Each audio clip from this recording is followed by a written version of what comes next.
রাতে দুটো পেন বেশি খেয়েছি, তাই নেশা কাটাচ্ছি। মানে রাতের নেশা এখনো কাটেনি, তাই তো? তাই করে কাল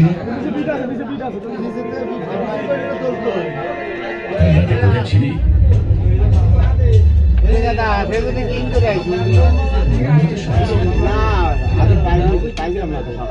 শোন, 10 দিন পরে ডিজিপি রিটায়ার করছেন, সন্ধ্যেবেলা পার্টি দিয়েছেন।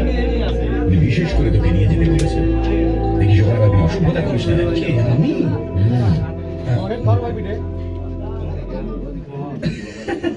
পার্টির কথা শুনে মনে ফুল ফুটছে।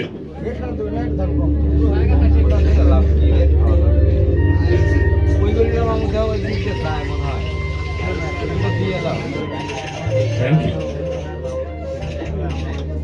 ব্যবস্থা সব ঠিকঠাক আছে?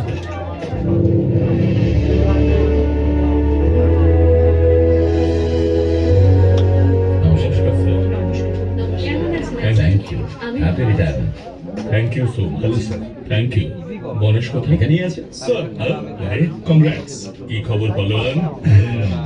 আমরা একটু আসছি। ঠিক আছে। তুমি দেখলে দাদা, আমাদের গণেশ আর ডিজিপির সম্পর্ক কিন্তু বেশ ভালো। কোনো বড় ব্যাপার নয়, পুলিশ আর গুন্ডার সম্পর্ক এইরকমই হয়। তোমার বাবা বলছিলেন যে প্রায় কারো না কারোর সঙ্গে ঝামেলা করছো। খবর পেলাম যে তুমি মাসুদ পালোয়ানকে মেরেছো। বাজে লোক ছিল, ঠিক করেছো তুমি। খুব খুশি হয়েছি আমি। বদমাইশের উচিত শিক্ষা হয়েছে। আইনের তো কিছু লিমিটস আছে, তোমার তো নেই। যা খুশি করতে পারে, কিন্তু একটা কথা মাথায় রাখো, যেসব মানুষ আইন বা তার সিস্টেমের সঙ্গে জড়িয়ে আছে তাদের সাথে চলতে করুন। বিক্রম চ্যাটার্জি এসেছেন।